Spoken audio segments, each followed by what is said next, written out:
بعض اوقات ہم کسی کے لباس پر مذاق اس کا اڑا دیتے ہیں، یہ بھی زبان کی لغزش ہے۔ بعض اوقات ایسا ہوتا ہے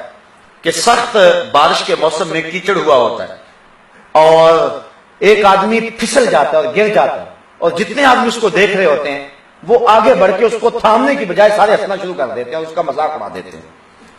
اور بعض اوقات کوئی شخص سائیکل پہ موٹر سائیکل پہ جا رہا ہے، اچانک اس کا ٹائر پھٹ گیا اور دھماکہ ہوا تو سارے لوگ ہنسنا شروع کر دیتے ہیں۔ یہ عام سی باتیں جو میں آپ کے سامنے رکھ رہا ہوں۔ تو اللہ تعالیٰ جل شانہ ارشاد فرماتا ہے، اے ایمان والو، ایک قوم دوسری قوم کا مذاق نہ اڑائے۔ ہو سکتا ہے کہ جس کا مذاق اڑایا جا رہا ہے وہ ان سے زیادہ اچھے ہو اللہ کی نظر میں، تو یہ تو نہیں جانتے، اس لیے مت کسی کا مذاق اڑائیں۔ بعض اوقات انسان تو اس حوالے سے بڑا کمزور ہے،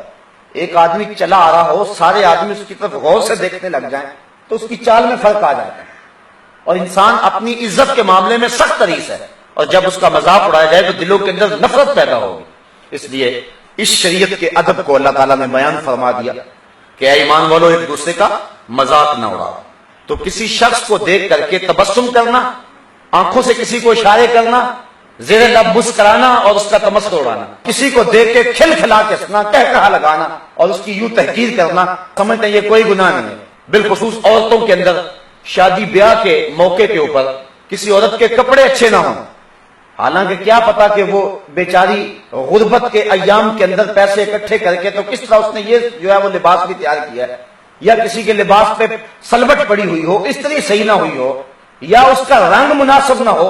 یا اس عورت کی شخصیت سے اس رنگ کا ملاپ نہ ہو رہا ہو، یا وہ ڈیزائن پرانا ہو گیا ہو، یہ عام سی باتیں ہیں، تو عورتیں اس کا مذاق اڑانا شروع کر دیتی ہیں۔ تو یہ بظاہر چھوٹی بات سمجھی، یا کم از کم مذاق نہ اڑائیں، اس کی سرے عام تذلیل اور تحقیر نہ کریں، اس پہ کہے نہ اڑائیں، تو یہ اس کو دیکھ کر کے جو ہے وہ اپنے چہرے کے تیور عجیب ضرور کریں گے، یا کم از کم جو ہے وہ کسی اپنے خاص ملنے والی کو جو ہے وہ دیکھ کر کے اس کی طرف اشارہ دے کے تھوڑا سا جو ہے وہ تبسم ضرور کریں گی کہ یہ دیکھو یہ پینٹ سے اٹھ کے آ گئی ہے، یہ تکیہ لو، اس کو پتہ ہی نہیں پہننے کا، اس طرح کی جو ہے وہ بات یا کم از کم تمسخر ضرور ہوگا۔ حضرت عبداللہ ابن عباس رضی اللہ تعالیٰ عنہ فرماتے ہیں، جب نامہ اعمال کھلیں گے تو بندہ کہے گا کوئی چھوٹی چیز بھی نہیں چھوڑی اس کتاب میں، کوئی بڑی بھی نہیں چھوڑی گئی، تو کہا چھوٹی سے مراد وہ چیزیں ہیں کہ کسی مومن کو دیکھ کر جو تبسم کیا، تھوڑا سا ہنسا تحقیراً، وہ چھوٹی چیز کی صورت میں لکھی ہوگی، اور کسی مومن کو دیکھ کر جو کہا لگایا وہ بڑی برائی کی صورت کے اندر لکھی ہوگی، اور بندہ پچھتائے گا یہ تو میں سمجھتا ہی کچھ نہیں تھا لیکن یہ بھی لکھا گیا۔ تو زبان کے ساتھ جو ہے وہ اس انداز کے ساتھ کہ کسی مومن کی تحقیر کریں یا اس کا تمسخر اڑائیں، تو یہ بھی سخت منع فرمایا گیا۔ بلکہ ایک روایت میں نے پڑھی، امام غزالی فرماتے ہیں، من عیر اخاہ بذنب قد تاب فیہ لم یمت حتی یعملہ، جس نے کسی مومن کو کسی عیب پر آگ دلائی جبکہ وہ اس عیب پر توبہ کر چکا تھا، تو حضور فرماتے ہیں مرنے سے قبل اس گناہ میں وہ شخص خود ضرور مبتلا ہوگا۔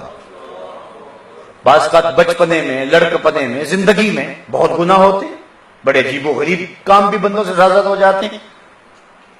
جب وہ شخص توبہ کر لے تو اللہ فرشتوں کے لکھے ہوئے دفتر سے بھی مٹا دیتا ہے۔ لیکن لوگ اتنے سخت ہیں کہ لوگ ساری زندگی جان نہیں چھوڑتے۔ وہ کیا کسی نے کہا تھا، لوگ تو فنکار ہیں اس درجہ کہ پل بھر میں سنگے درے کعبہ سے بھی اصنام تراشے، تم کون ہو اور کیا ہے داغے کبابی، لوگوں نے تو مریم پہ بھی الزام تراشے۔ لوگ کبھی نہیں چھوڑتے، کسی کے باپ دادے میں بھی کوئی مسئلہ ہو تو اس کو بھی لے کر کے بیٹھ جاتے ہیں، بچپنے میں کوئی کوتاہی ہو گئی ہو، چاہے اس کا تعلق گناہ سے نہ بھی ہو، بچپنے کا بھول پن ہو تو بندے اس کو بھی نہیں چھوڑتے۔ اس لیے کہتے ہیں جو لنگوٹیا ہوتا ہے اس سے بڑا ڈرتے ہیں لوگ کہ جو ہے وہ ماضی کو جانتا ہوتا ہے تو وہ رسوا کر دیتا ہے، ذلیل کر دیتا ہے۔ تو حضور علیہ السلام کا یہ فرمان سن لیجئے، جس شخص نے کسی شخص کو کسی گناہ پر آگ دلائی جبکہ وہ اس گناہ کو چھوڑ چکا تھا، توبہ کر چکا تھا، تو مرنے سے قبل وہ شخص اس گناہ میں ضرور مبتلا ہوگا۔ یہ وہ لوگ جو کسی کا مذاق اڑاتے ہیں، یہ بھی بہت بڑی آفت ہے۔